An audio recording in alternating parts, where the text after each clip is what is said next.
everyone, this is Ping. Welcome back to Chai with Ping and welcome to episode 50. I made it and thank you so much for tuning in for the past year, or if you're just jumping in this episode, feel free to go back to the other episodes and listen. Without you guys, I wouldn't have made it. In this episode, Louis and I, we talked about our life in the US after we moved here, and it's been about 3.5 years now, and a little about our cross-cultural marriage, our love stories, or how we cope with cross-cultural experiences. So get ready and let's dive in. Welcome to Chai with Ping. This is Ping Robert. In this podcast, I cover underrepresented and personal stories. Join me with a cup of chai and take a listen. Ready? Okay. Welcome back to Chai with Ping. My name is Ping, and today is our 50th episode. Before we get into the content, I would just want to encourage you to leave a review or stars on Apple Podcasts and also subscribe and follow us. It's for free, so when you subscribe or follow us, then you will get a notification for new episodes. Then you won't miss anything on this channel. Today is the episode 50. Woohoo! Yeah! All right, next to me is my husband, Louis. Yay! That was just practice. I'm gonna do the intro now. What? Oh, you're gonna do the intro? Yeah, I told you to just show me how you do it. Then I'll do it. Oh! So I'm not supposed to say it? Okay, wait, what? Welcome to Chai with Ping! Okay, let's try again. Welcome to Chai with Ping. Welcome, the what? One more time. Welcome to Chai with Ping, and my name is not Ping. Today is a special episode. I'm Louis, Ping's husband. I was the first guest for the interview when Ping started the podcast, and I'm back. There must be something special. Guess what? Today is Ping's 50th episode for the English series, and then she has already crossed more than 100 if you count the Chinese ones too. So let's hold back and listen to today's episode. Woo! All right, cool. So today is episode 50, and I have my husband here. So if you haven't already, please do subscribe and follow us and leave a review on Apple Podcasts. And if you're interested in listening to Louis' story, you can go back to episode 2. I'll leave the link below in the episode box, and then you can go and listen to it. All right, so I prepare how many questions? About 7 questions today, and they're all from our guests. So Louis is gonna go over and ask me questions, and we're gonna have a little chit chat. We have Chai with us. Ching ching. Yeah. All right. Do you want to take it away, Louis? All right, so I see some interesting questions from your great listeners here. And it looks like I will be embarrassed a little bit here. All right, let's get into it. The first question is from Lucas, and he's asking, what was the happiest, most difficult things you faced after coming to the U.S.? Oh, yeah. So Lucas is one of the Mandarin guests. So I will put the link in the episode notes. So what was the happiest thing? Well, I think, and then difficult thing, I feel they are from both sides. They're basically the same thing. I felt the most difficult time was when I was, have to work so many different jobs for funding for my tuition. And the happiest thing, it was the time that I applied for a graduate assistant position on campus, and for the second time, actually, with the same person, same boss. And I got it after several attempts. And then from my 4th year of my doctoral studies, I started being a graduate assistant on campus. And then I had the opportunity to work with international students. And that funding was secured because that provide a tuition waiver and also a monthly stipend. So from year 4, I didn't have to worry about funding. And I think, Louis, you also saw that, right? Like, I worked so many jobs and I was super worried about tuition and all. I saw it all. Yeah, it was definitely one of the most difficult things he went through, getting several different jobs to keep up with your tuition fees. And I'm proud of you that you were able to manage all that. Thank you. Praise God for providing you exactly what you needed every quarter. Yeah, absolutely. And thank you for supporting me. I mean, you're paying all the bills in this family. So, and then I only have to worry about my tuition. So, it's without you can't do much. Let's see. Different jobs. I think mental and physical stress was there too. I think everything comes together. The time that I was here for the first year, I was super stressed mentally and physically because I had so many classes. I have to run back and forth from home and campus and, just to get around. And I think we were super anxious when we first started driving as well. Did you remember that part? Uh-huh. Yeah. It's just like a lot of fights and it's difficult. I didn't used to drive that much in Taiwan, and you didn't used to drive in India. You're that kind of cool bike rider. So, yeah, so that was difficult. All right, next one.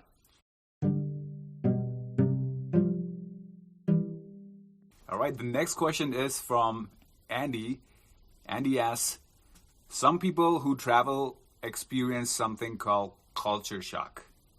What is that? And what is the best way to address that?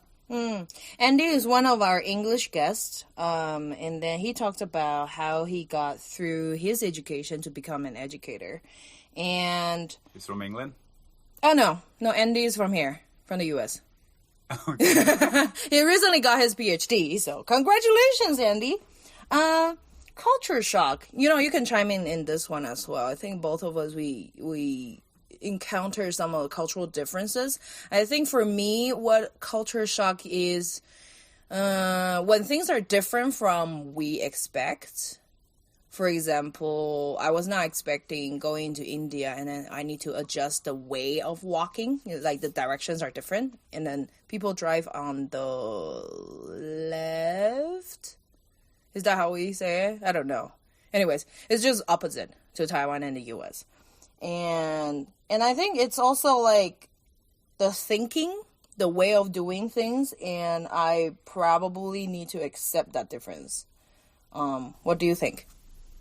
Yeah, I think for me, culture shock is when you really find something too different from your own culture, something you were very used to, and then it doesn't happen like that at all.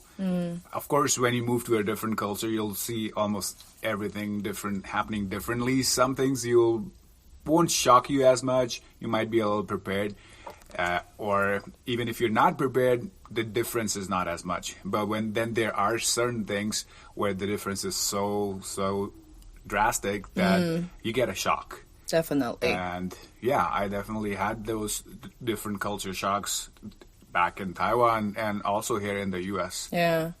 Can we give an example? I just thought of one. In Taiwan, my mom always prepares fruits for breakfast. So after, whatever milk or cereal or bread that we had, and then it's always fruits. But then I try the same thing for you, and you're like, no one eats fruits for breakfast. So that was a huge difference for me. And I realized that that's also one of the things about Indians. It's like a lot of people won't go for fruits automatically. But then in Taiwan, when we have guests, a lot of people eat fruits after dinner. This is just one item. Do you have an example? I think with the fruit thing, it could be different. Like probably the timing is different. Yeah. It could be the cultural, like based on the country, or it could be just the family thing. But we definitely did not grow up eating fruits in the breakfast. We would enjoy fruits usually during the day, and some special fruits you will have even at night after meal, like mangoes, Ooh. which you don't really find here in the U.S. At least I haven't found any good tasting real mangoes. Yeah. Here. Yeah. Culture shock. I know. You have been so disappointed so many times because we try to get mangoes from different places and then you're like, this is not the same. Yeah. Yeah. Well, that's one of the things. It's not really that big a culture shock, but yeah, I guess one thing that I could relate to is the work environment or the organizational behavior or culture. I see back in India, the couple of companies I worked for, all the colleagues or the teammates, most of them, you form a friendship even within the within the company. At least there would be few people within your team that you will really connect very well with, and then that carries on. You actually meet even after work. You plan out things together. At work, you're talking about life and family. It could be just me, but I didn't really experience those vibes here in the U.S., even working for more than 2 years in an organization. Yeah. So, yeah, people are surely friendly, but what happens in office stays in office, and you don't really have any deep, or not deep, really real relationships with colleagues. Yeah, I think that's also one of the hardest things for me, to build up personal relationships and connections.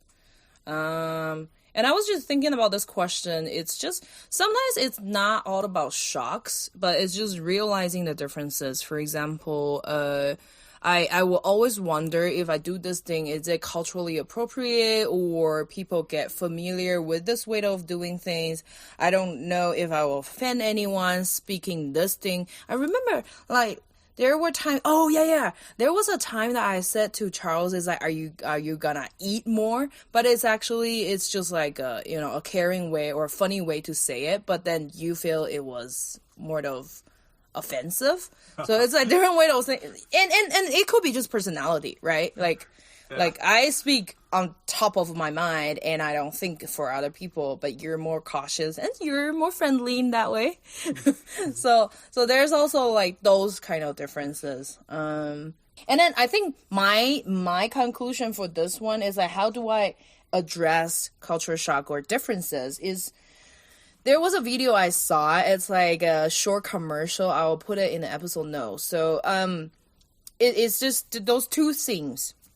And then, so for example, a girl comes in the home and the husband is trying to cook everything, and then he was grabbing a cat. And so for that view, it looks like he's gonna kill the cat, but actually it's not. And then the whole commercial is talking about don't judge too quickly. And I think I learned from that as well. It's just a lot of things are similarly different, but I think I heard this from some wise men. Louis, you told me to ask questions, asking, not assume, right? So then I feel like I can probably ask more questions to find out different perspectives. And then we already talked about sometimes it's not a whole culture, it's personal culture or personality, and then it's case by case. So yeah, absolutely. And I think a couple of things that I learned. One of them is you shared a book with me before I went to Taiwan. It was about Taiwan, and I learned a little bit before even entering the country, and that definitely helped me to be prepared. Yeah. So if anybody is planning to go to a different country or where you know that the culture would be different, it's a good practice to just get familiar, just at least know what to expect, and that'll reduce the level of your shock a little bit. Yeah. And the other thing that is really helpful is what I learned from the Shanti consultancy in Delhi. Yeah. From our friends. From David and Cindy Peace. Yeah.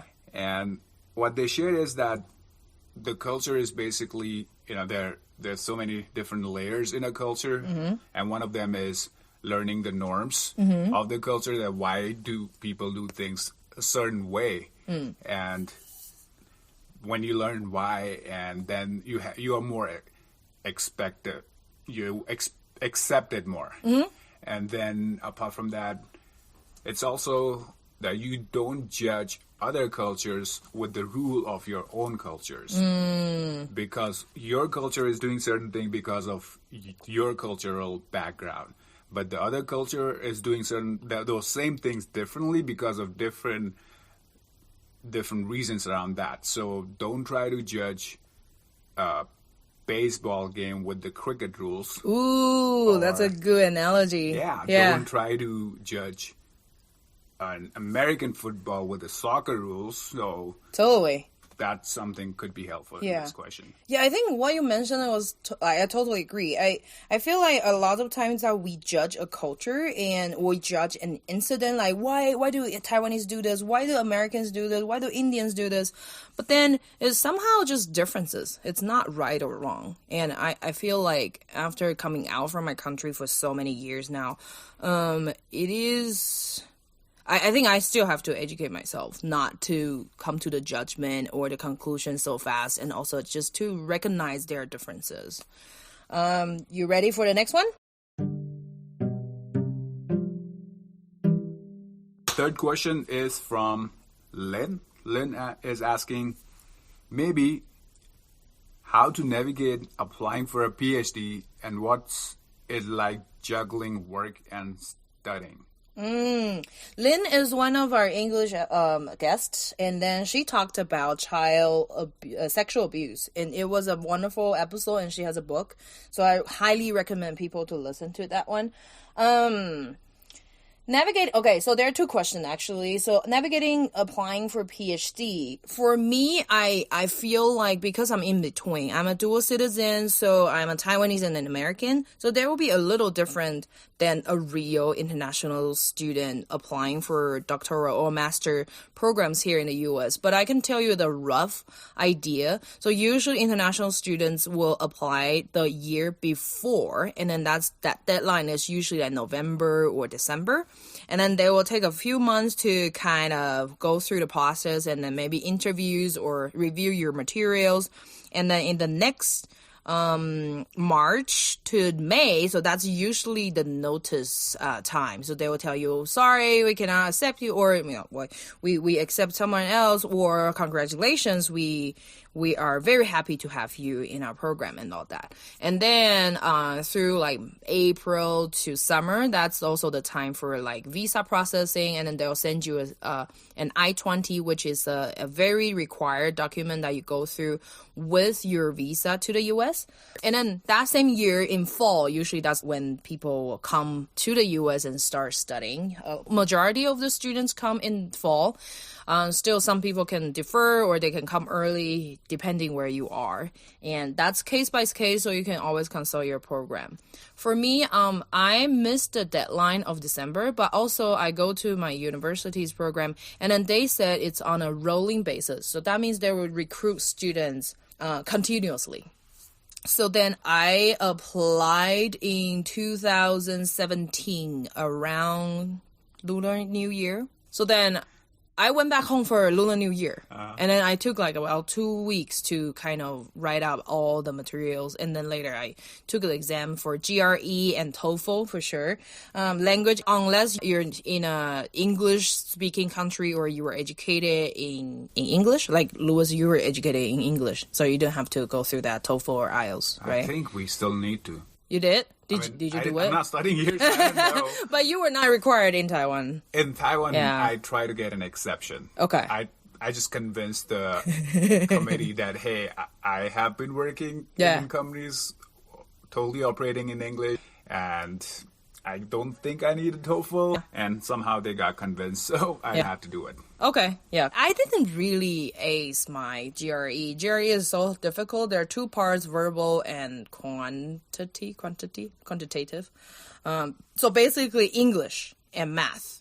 For math, for STEM subjects, if you're in a science or engineering or computer science, or even medical, biochemistry, chemistry, or biology, so those are STEM subjects, then your math probably will, it's already kind of very high. And then they kind of expect you to ace it because the math is, comparing to Asian countries, it's relatively easier. I think a lot of Taiwanese, they nail the math. And then verbal is English, and then which I think I'll hold my judgment there because I don't really think it helped my academic studies and all that, but it's just something that they have to go through. It's kind of a criteria to show if you're sincere enough. I mean, if I am the school or the program, I will do that. So then I went through it, and then I went through the interview online. I remember that time I was in Hsinchu, and that was one of the nights, I think like 11 p.m. Taiwan time, and it was like morning time in Denver. And they were like, hey, what time is it? I'm like 11, 12-ish. And they were like, oh my God, we need to finish our interview and let you rest. I'm like, cool, no problem, take your time. I do think a lot of professors or recruiting faculty, they like a story or they like a solid plan. So I study in educational leadership and policy studies, which is more focusing on K-12 school educational systems. And they asked me like, so all your background is from higher ed. Why don't you just apply for higher ed? And I'm like, I'm more interested in the policy study side of that. And I really want to understand the whole phase or the whole picture of education. And I do think after working for 1 year in an elementary school in Taiwan, I feel like K-12 actually provides a more holistic picture for policymakers to consider.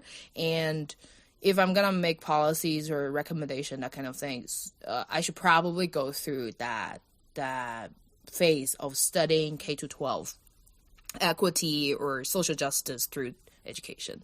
And I remember the faculty was very happy with the answer. And later, when I was like 2 years in the program, and then she said, do you remember like when I first interviewed you, I was so happy to listen to your answers because you have a whole plan. And I after the interview, I told everyone is like, I'm so gonna have Ping in the program. And I was like, oh, okay, I didn't know because I just gave my answer and my thoughts. So I think if anyone is applying for a degree or for a program here in the US, it is very beneficial to have a story and have your own goal. The goal can change. I mean, I definitely didn't stick to my plan, and I changed to my topic in international students. But still, they want to hear if we have a plan. Thought through it, yeah. Yeah, we need to think through. And what was the other one? Okay, juggling work and study. Oh, man. Please chip in. I mean, it is hard. I mean, we already talked about funding. I think securing a funding will be very important for a student. Unless you already have, if your family or your whatever company or government is supporting you, you don't have to worry about funding. That's fine. I came thinking because I'm a U.S. citizen, so I can go and work. However, it was not very easy to find jobs here because all my experience are outside of the U.S. and we didn't have a car, right? For the first quarter or so, we didn't have a car. We didn't know where to find jobs, and then it's either overqualified or underqualified, and I am not sure if I have what they're looking for or I want to do what they're looking for.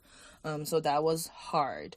So funding was one, and I think family support is very important. If we come here as a couple, you help out a lot of things like for the bills in the family that you took care of it, you are still taking care of it, and then I just take care of my tuition. I think family support is super important. I think we also need to draw some boundaries to know that we cannot finish everything. Yeah. Right? I guess that's what Lynn is trying to get here. How do you juggle between work and study when you have to do both? Like when you do already have the jobs and you're also studying, how do you manage your time and the pressure and all that? I think it will be easier for my perspective because I have already worked outside of my studies. So I after my master's, I started working for 4 years, and then I came back to study. So then I already kind of need to juggle family, but work and personal life. So when I was a, just student, solo student, full-time student, I didn't need to worry about anything else. I don't need to worry about grocery shopping or cooking and all that. I was pretty pampered at home and all that. But after coming out from home, there's so many aspects I have to take care of. So for me, it's just easier for me to juggle that I have to draw a line. All right, this is my study hours, but I still have a life to run, right? So then I work. And then I have to do groceries, I have to shop, or I have to cook or clean the house and all that. Having a schedule helps for me to see how many hours I actually have to spend on something, and then expect those hours to be occupied. One thing I had to sacrifice is my social life, I guess. When working and studying for the previous 3 years, I don't think I socialize as much as I wanted. But that's just something I have to take care of myself too. Because if I socialize, then I won't have my own me time. And me time, I realize, is so important for me because I'm half extrovert, half introvert. They have a word for that, ambivert. So I would rather choose to be alone or to rest on my own or reflect or watch my favorite videos instead of socializing and taking care of guests and all that.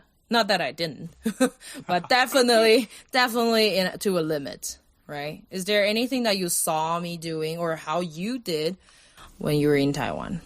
I think you touched the point that, or what I saw helped you the most is your schedules. Mm-hmm. You're very good at distributing your time between different things, and when you already have it in front of you, then you manage it pretty well.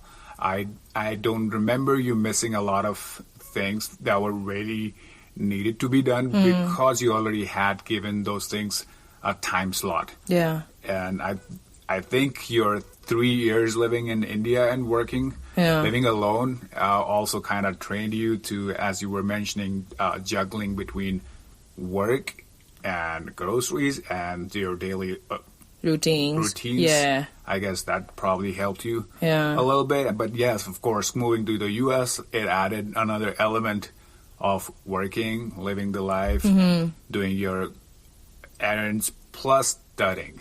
Yeah.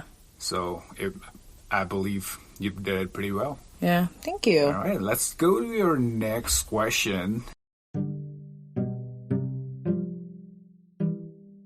And the next question is from Sean. Yay! Sean is asking, what was your biggest failure and what did you learn from it?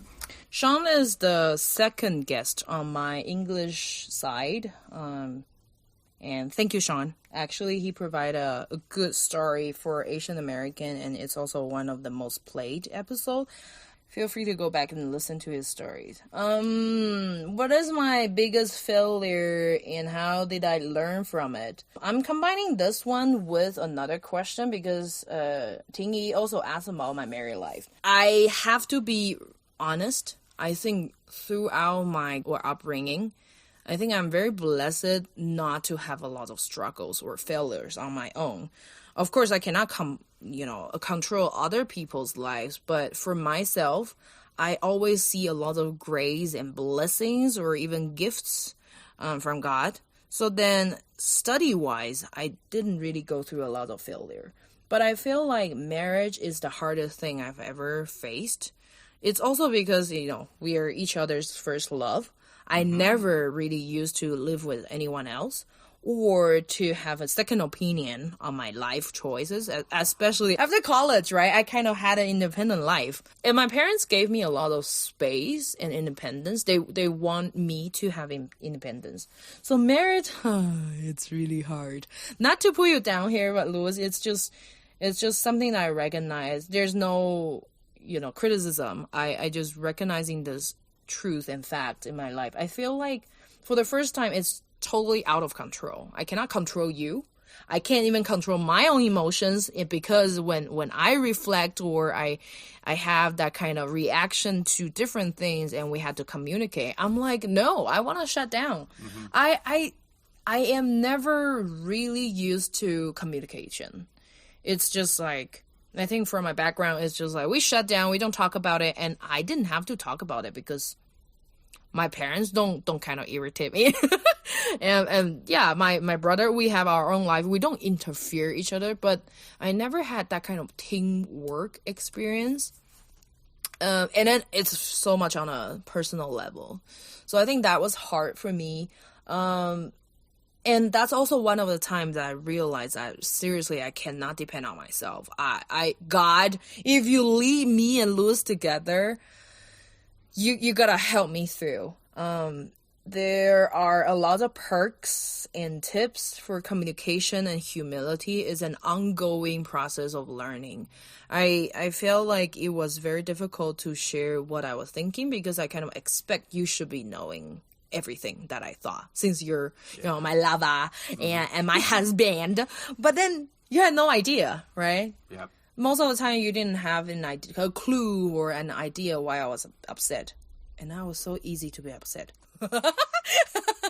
and I realized I was so impatient. I was so emotional. I am still so emotional. And I close up when there are conflicts. And that's something, following Tingyi's question, she asked about my married life. I think, and then for the longest time, I didn't know what are the differences between, cross-cultural marriage or like a regular same cultural marriage, because I have no comparison. So I don't know. And I'm such a studious student, right? So I always want to find the right answer, the accuracy of answers, or, if I can do this and then this will happen, almost like a scientist. But this is not life. It's you and I, right? It's not a math problem. Yep. Yeah, so should we talk about pros and cons? Just a little bit about our cross-cultural marriage that over the years, we have being married for four and a half years now. Yeah. I think the pros is that we get to enjoy both cultures. So like, for example, this morning I made chai and aloo paratha. Yeah, and I like it. It's not like I need to have Indian food, but I still like some spices in life, and chai is definitely one of my favorites. Anything else? Well, for the pros, as you said, that we enjoy both the cultures. Apart from food, you get to experience so many other different things, how people enjoy certain things differently. Yeah. And also you get to interact with people with so many different stories or different way of thinking or living life. Yeah. So that's one of the pros, the exposure. And it's always interesting. You always keep learning something new. Yeah. And then another pro is there's a scope of making mistakes. You can just always get by that you didn't know, it's not in your culture. You do it differently. And the other person doesn't know it's actually if the other culture does anything. Or is it just you messing up? So that's a pro for me. Yeah. And about cons, I guess, the same things could be cons as well, that there are differences about doing certain things. If you don't have patience, then you might be just feeling irritated why this thing does not happen this certain way. But I guess over time you get through, or you get over with those kind of conflicts. Yeah. And you learn how to enjoy the differences. Yeah. Yeah, but yeah, sometimes you miss your language. Like totally. English is our second language. Both of us. Yeah.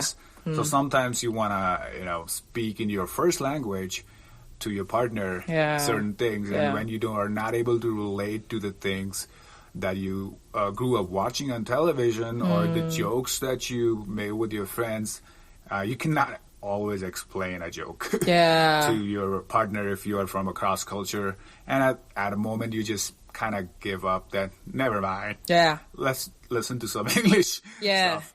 Anyways, that could be one of the cons for me, And I remember there was a time that, I don't know what season that was, but you started listening to a lot of Hindi songs or, watching a lot of Hindi videos. Is it how you cope with your homesickness?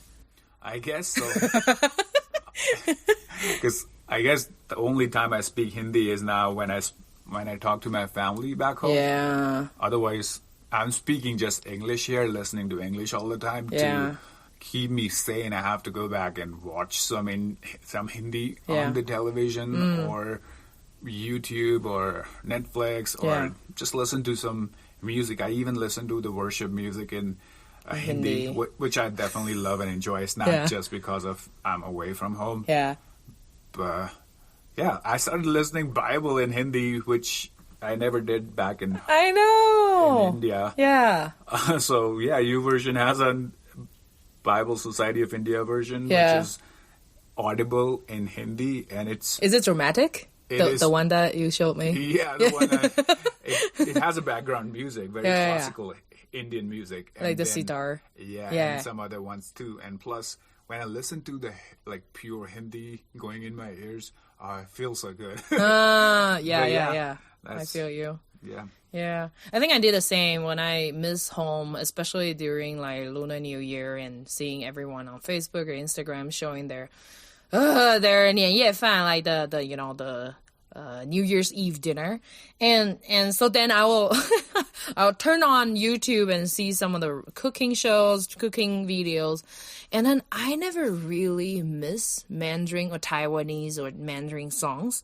And I realized these years I would intentionally turn it on to listen to it, just to have a feel and then to say that this is my root. At least I can grab on something. It's like, all right, I can listen to Taiwanese songs, even though I don't speak that much Taiwanese, but I just like the tunes and the language itself. I started digging into my roots a bit more because my婆婆, my mom's mom, so maternal grandma speaks Minnan, so that's another dialect of Taiwanese. And then both of my paternal grandparents, 爷爷奶奶, they speak Cantonese. So I intentionally watched some Cantonese episodes just to hear it. And also I hope that I can learn more of my heritage dialects and all that. And songs as well. It's so hard to catch up with the Taiwanese entertainment industry, like who's coming out, what drama is going on, and what movies, and they talk about it. I feel like we don't have that many friends from our own countries, because you don't have a lot of Indian friends here. And for me, I don't have the biggest group of Taiwanese friends. So, but we still go to a Chinese church, so that's a benefit for me. So before we got married, I looked up on the internet and there was a website, I don't remember which one, but like it talks about cross-cultural marriage. It says one of the cons is at least one person, there's always at least one person will miss home. Right now, you and I were in the US, the third country, the third culture. But when I was in India, I was missing Taiwan. When you were in Taiwan, you were missing India.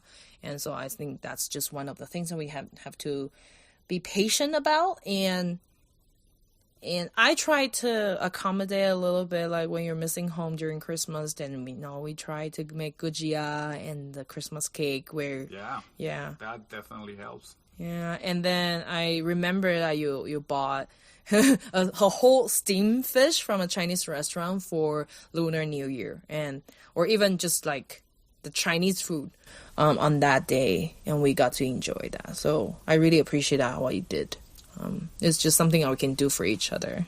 Yes.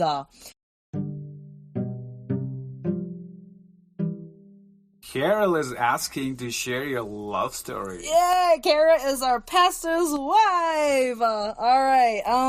Tell me about your love story, girl. Well, we're gonna do some relay style, right? Because we're both in that love story. Huh? All right, I'll start.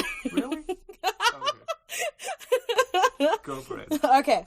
I remember that we first met at the ICF. It's an international church in Delhi. And it was in 2013, my first semester in India.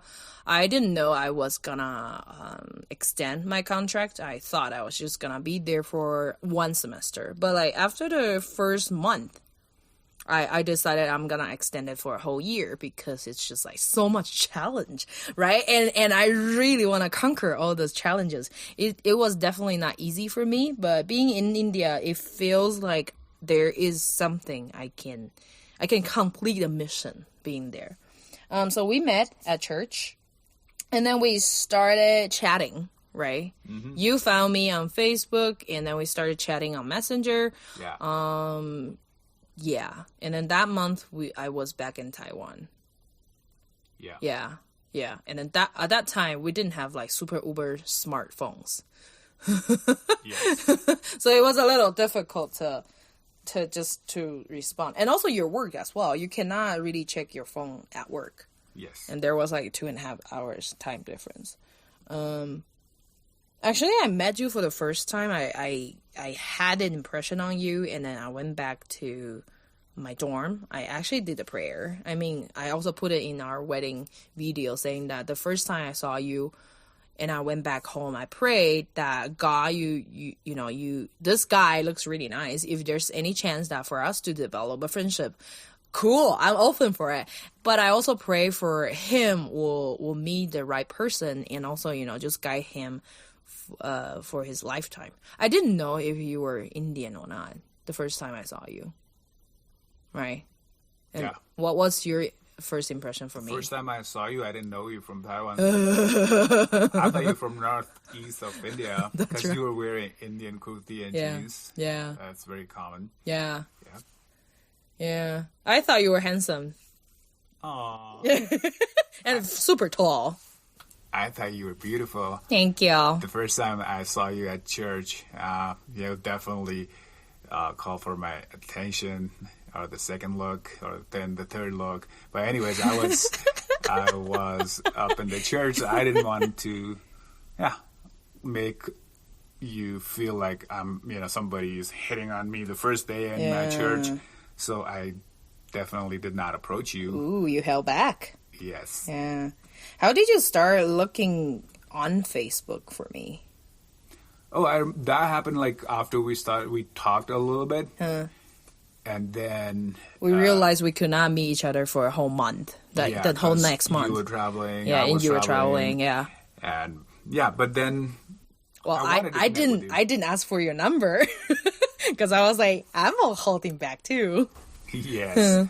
So I still wanted to connect with you, and especially we had already talked a little bit about our plans. You're going back to Taiwan. I'm going back to Dehradun. So I thought, let me try to search her on Facebook. And so I searched with your name. I actually didn't know your last name. So I asked Christian because he already had your contact information. So he gave me your last name, and I started searching you on the Facebook. There were so many...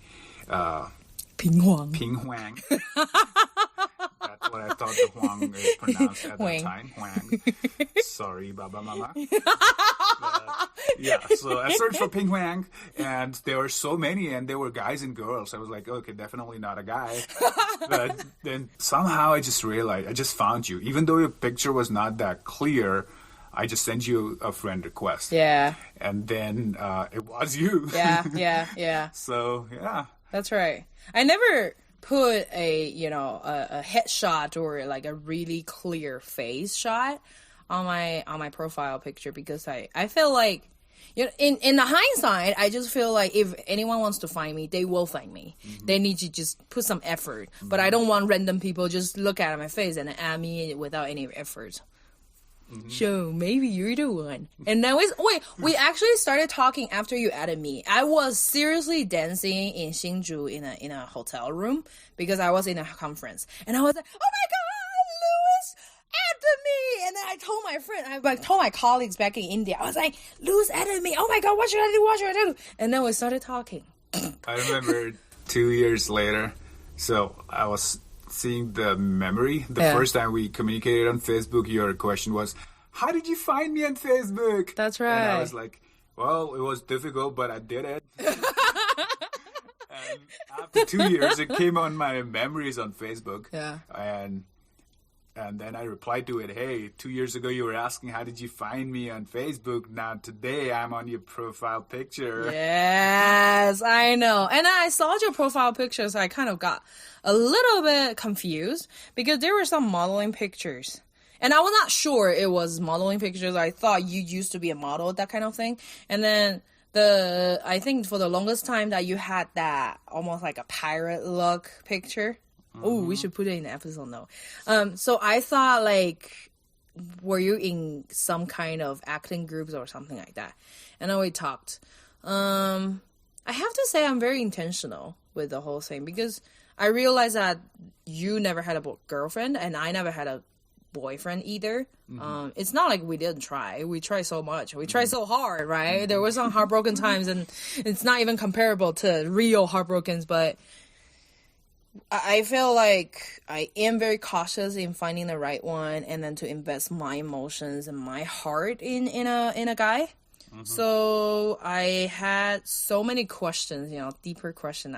But I just want to, put it in a light tone. So I say, hey, Louis, I want to play a game. It's a question and answer game. So I will ask you a question and then you can answer and then you can ask me a question. And what did you do? What was your first impression with that? Nothing. When you started asking me questions, I felt cool. We're getting to know each other more. Yeah. And then when you started asking more questions, well, you were so good with questions. I'll just repeat your question back to you. Oh, what about you? What's your favorite color? There are some questions I found online or I read on books and all that. But I think there's something that we can note to the listeners because I think a lot of people are still looking for their right one, right? Yeah. But I was 27 when I met you. Yeah. 27 is not really a common time for Taiwanese to meet the first love. Yeah. It is already so much delayed. And at that time, after my master's, my paternal grandpa started asking me, "Hey, Ping, 有没有男朋友啊? Do you have a boyfriend?" I'm like, oh my God, even my grandparents are asking me. Like, they never asked me before I graduated. So I'm like, okay, so this is the actual timeline that people are asking about if I'm dating someone. Of course, I was like in a... Did you feel like there's an urge or like there's a rush? Like we should probably be seeing someone or in a relationship or who will be the right one? Nope. Handsome you. I don't think I felt any rush after like meeting you that we are rushing into a relationship. But yeah, before meeting you, I wanted to be with different girls in a relationship, but never worked out. Either they didn't like me or I didn't like the ones who liked me. So I was definitely praying to God that, God, where are you sending my life partner? I was definitely anxious, for sure. I remember it was my 26th birthday. I was at work having lunch with a couple of my colleagues, Rohil and Jacob. And we were just sitting. And so I guess there was an open view of sky. And I was like looking up and saying, Dad, 26th. When?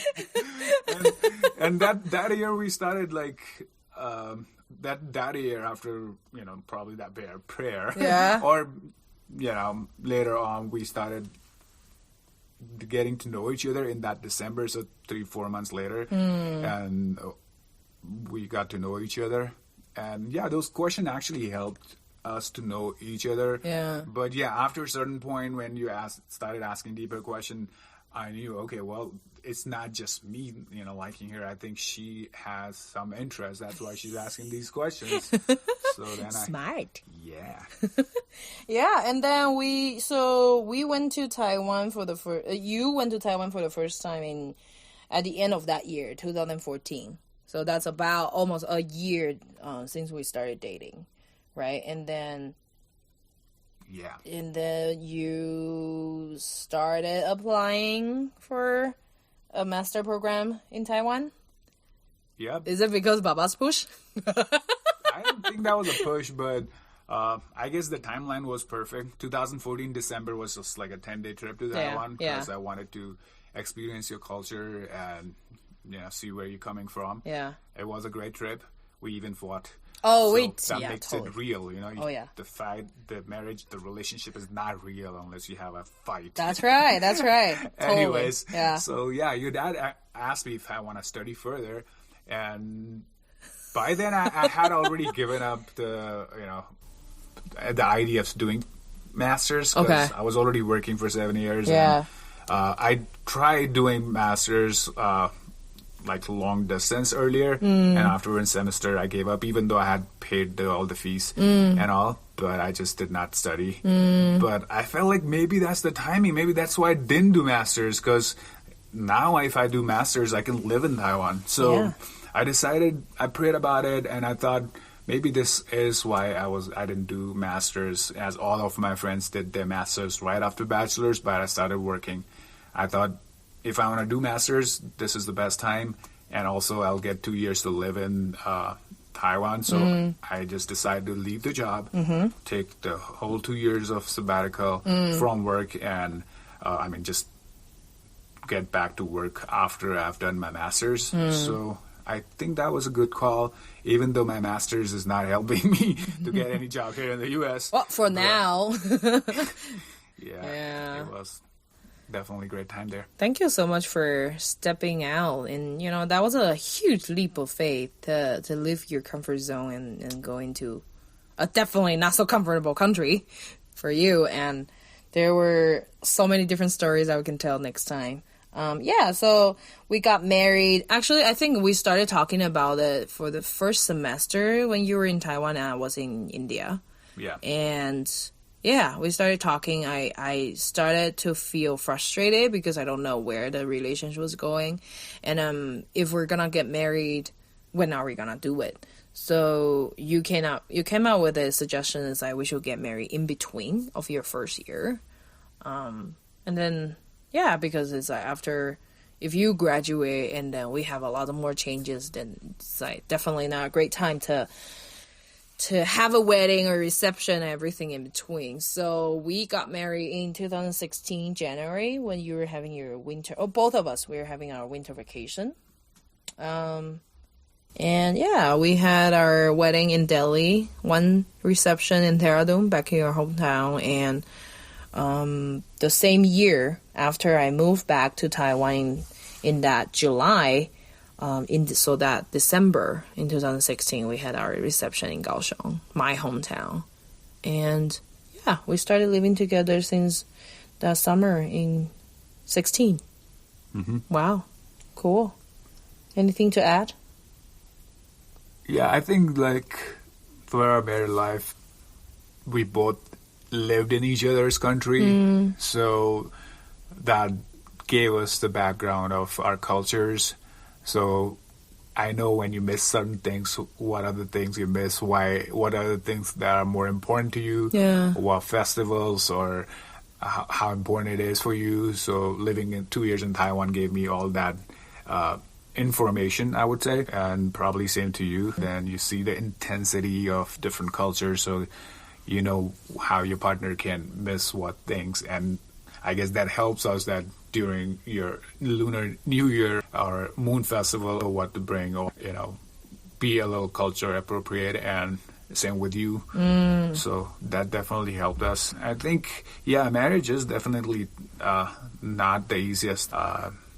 Living with another person and giving them authority over certain things of you, or having consensus in different things, it is challenging. But I'm glad that we communicate to each other more and better than before, and praise God for providing us all the support and help that helped us to overcome our challenges, including therapy that actually helped us to understand each other, that we know we are fighting, but we don't really know why the other person is actually upset about, and what is triggering it, what is causing it, or how can we just respond smartly and not turn a conflict into a fight, how to have better communication itself. So I think all that helps. We're still learning.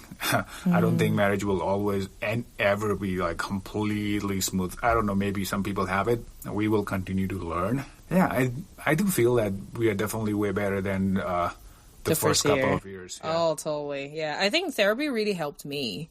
I don't know about you, but definitely the therapists, when they're professional and they have experience in couple therapy, they ask great questions, and then we practice so many times. I think, like, because we got married when we were 29, so then we already learned all the habits for 29 years, but after we got married, we have to change.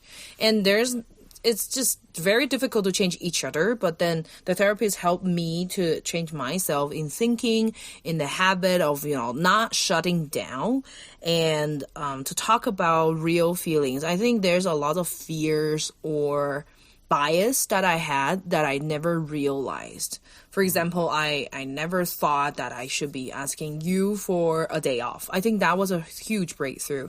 Yeah. I never knew I could.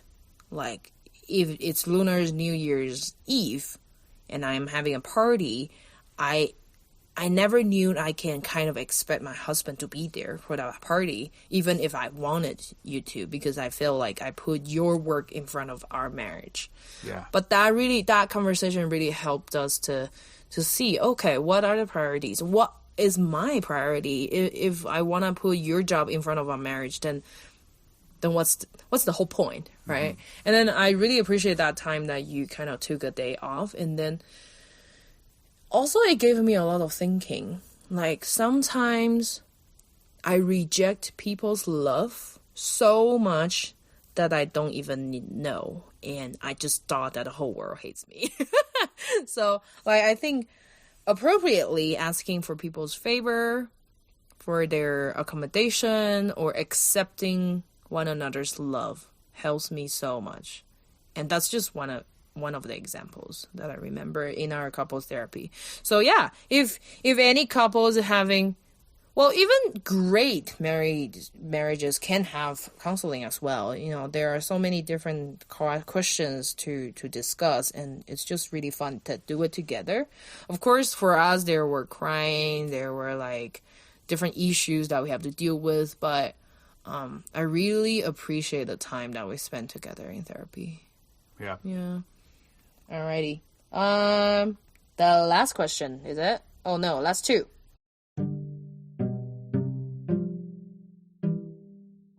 Yeah, the next one is from Tim.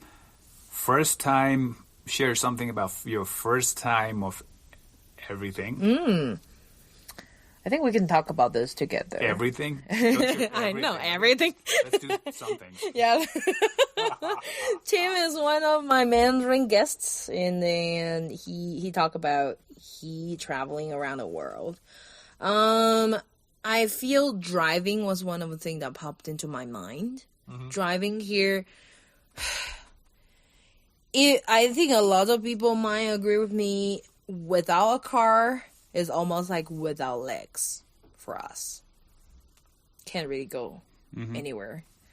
I mean, we both try buses in public transportation, but it's just gonna take like maybe double or triple the time. And I remember there was a time. Okay, I remember the first time that I drove onto a highway. I was literally sweating from my back. I thought it was just fiction or, a description from a book or movies, but I seriously had sweat on my back. And my mom was at the back seat. You were next to me, and I was following my brother to a furniture shop, and we just had to drive on the highway. And my brother didn't know that I couldn't drive on highway, so I just had to hold my breath and drive. And I think the whole way you guys were very silent because I am so scared. My mom is like, focus. I'm gonna shut up. So that was really hard. And the other one is that we're looking for an Indian store. I don't know if you remember. And then the Google map kind of guided me to the highway as well, express highway, and the 470, I think. Yeah. And then I didn't know, so when I was panicking, and there was a big truck coming from my left, and I was gonna merge into the lanes. I kind of just stopped, and then that truck kind of honked me so hard. I was like, oh my god! I think I literally screamed in a car. And so yeah, I think driving is nerve-wracking. Yep. Yeah. Do you have any difficult or first time or something, happy memories? I think my first time being unemployed was the biggest for me, because ever since I even graduated from high school, 12th standard, I started working from my first year of bachelor's as a part-time job. Yeah. And I had enough income that I don't have to take any pocket money from my family. I could even pay my college fee by myself, and I don't have to even give account of my income to my parents or my family. They're pretty cool about it, and I didn't want to share much.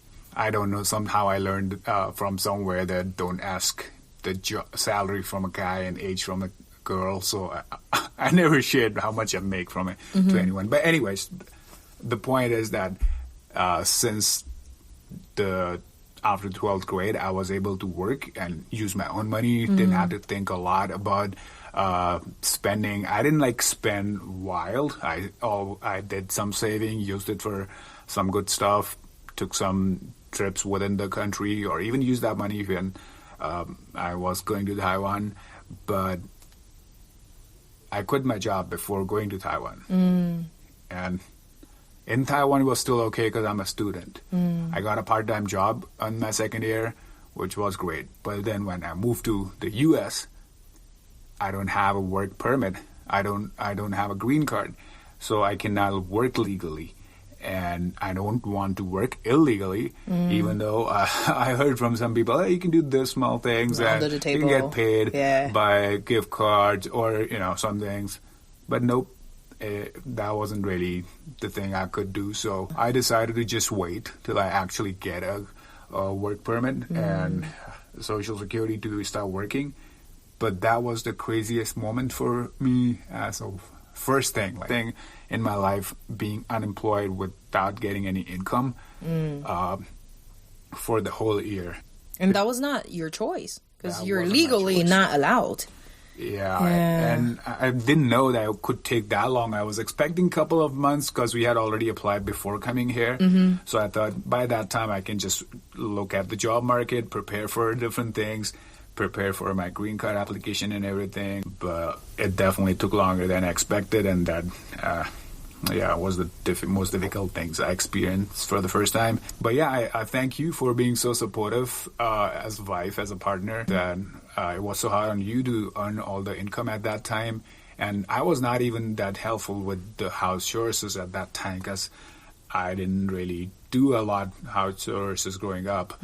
So, but yeah, I learned it now. But anyways, thank you for being so supportive, never letting me feel that I am not making money and all that. Thank you for understanding. I also hope that I didn't put that much pressure on you, but being poor, it was probably our first time as well. I mean, we met at our prime time in Delhi, right? You're having a great job, I was having a great job, and we just hang out with friends, and it was such a happy memory when we met. But being here, I felt like we almost came down, and even in Taiwan, we never have to worry about finances and all that. Because it was like the security net is there. I have savings and you have savings, and later you got like a part-time job on campus or something like that. But being poor, I had to think multiple times before buying something.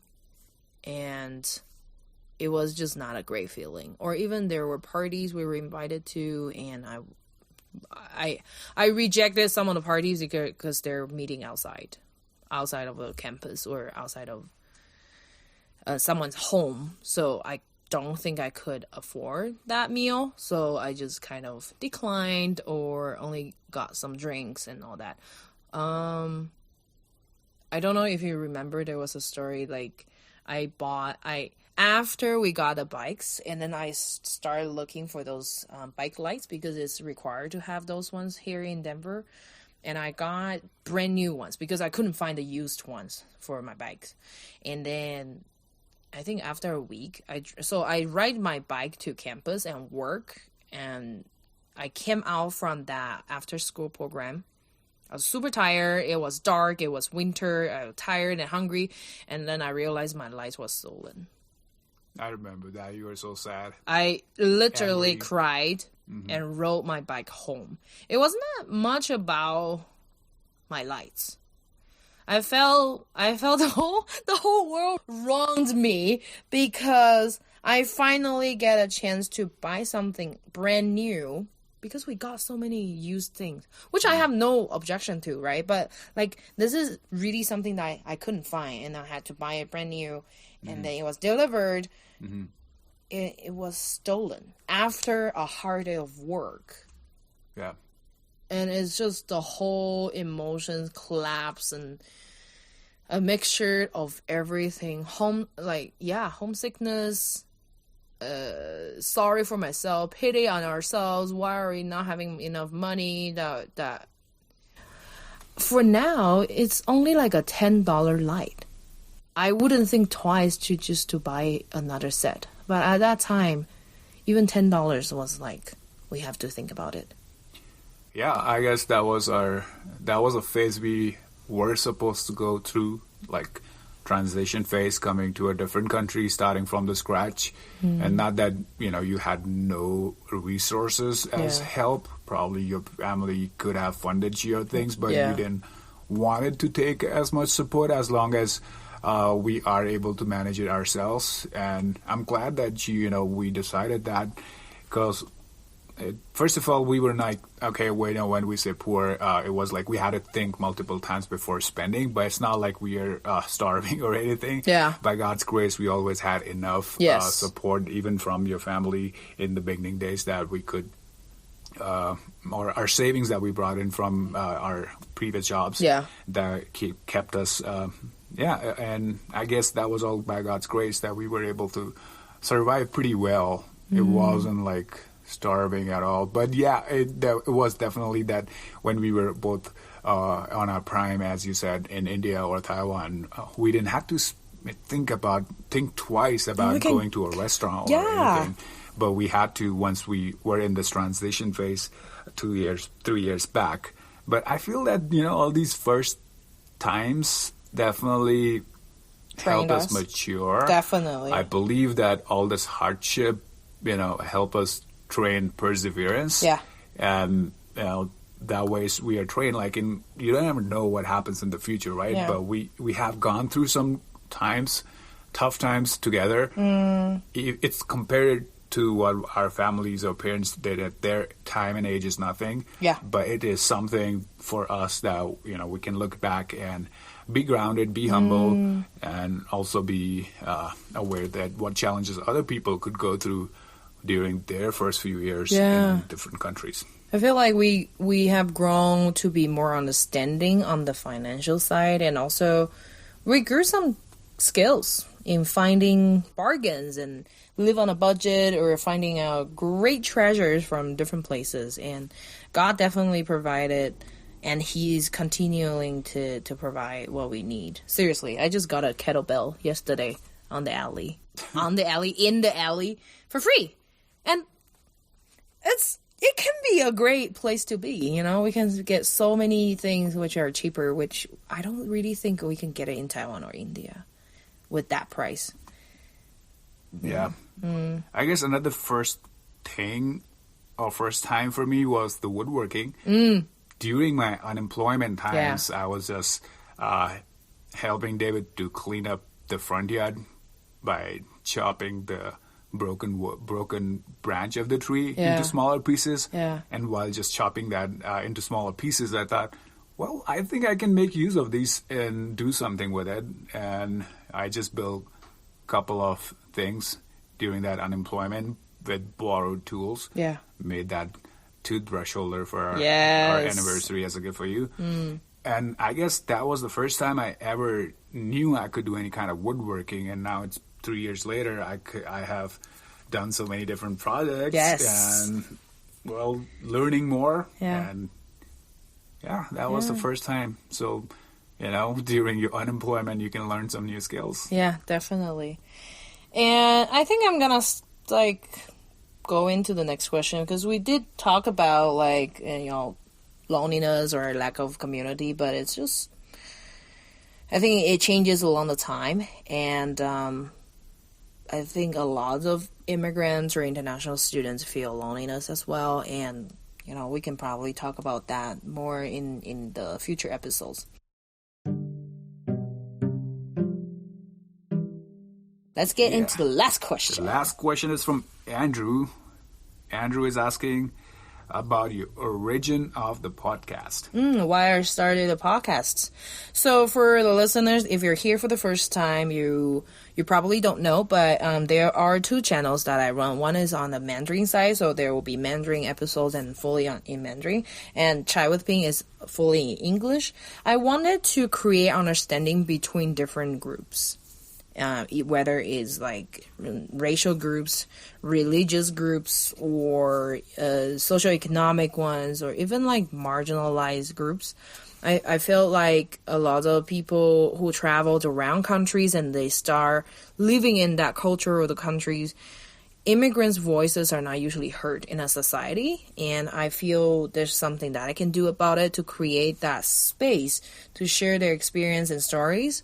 Why I chose to do longer episodes is also because it takes more than 20 or 30 minutes to have a deeper conversation about journeys, about experience, about happiness or sorrows and all that. So that's why I started with this channel. And another thing is, like, I always loved radio, so I think podcast is a great medium for me to start recording stories or life journeys in this way. That's also why I didn't choose to do like a blog or YouTube channels, because it's just not really my style of doing that. Like, and also I feel podcast is a very it is not a low level, but it's definitely easier for beginners to start, because all we need is a microphone and a laptop, and that's how we can start with a show or with a channel. And also, I think there are some minoritized issues we can talk about. For example, mental health, marital experiences, or some other ones. For example, Lynn's episode was on child sexual abuse. I'm thinking about doing more like, for example, Asian adoptees or NGOs, NPO stories. There are many uncovered stories can be told, and yeah, I just really want to see there will be some understanding and respect for each other. Like, I feel like we can listen to understand, and this is the space for that. Yeah, it's been almost a year in episode 50. Wow, 50 years in English, and then 50 more for Chinese, and plus more coming on their way. Yes. I know you keep asking me, is it worth continuing the podcast? I know. Is anybody listening? Well, I know there are people who are listening, and I believe you should keep on going. And I know you didn't plan this out, but I just want to encourage you, keep on going, keep doing it. I'm sure you'll have more listeners, and there are so many different great stories. So I welcome you, all you listeners, that if you have not listened to these great stories, there's such a variety of stories from different people, from diverse different cultures you can find on Chai with Ping. Yeah. And they're already recorded, and there are so many other that would be coming. So if you listen to Apple Podcasts or Spotify or any other source, go search for Chai with Ping. Yeah. And also, if you want, you can also follow Ping, Chai with Ping, on Facebook and Instagram. Yes. And if you really want some more channels to come, go ahead and comment on Ping's channel. Yes. Ask her, encourage her to produce more. Thank you. Definitely. That will mean a lot if listeners kind of reach out and shoot me a message or an email. That would definitely help me to know what the listeners are thinking, or what you actually get inspired, or there could be improvements that you could be commenting me with. I appreciate any kind of feedback. So thank you so much. This is the end of episode 50, and there will be more to come. Thank you so much for coming to my show, Louis. My pleasure. I might show up again. Yes. If you keep producing. Yes, I will. All right.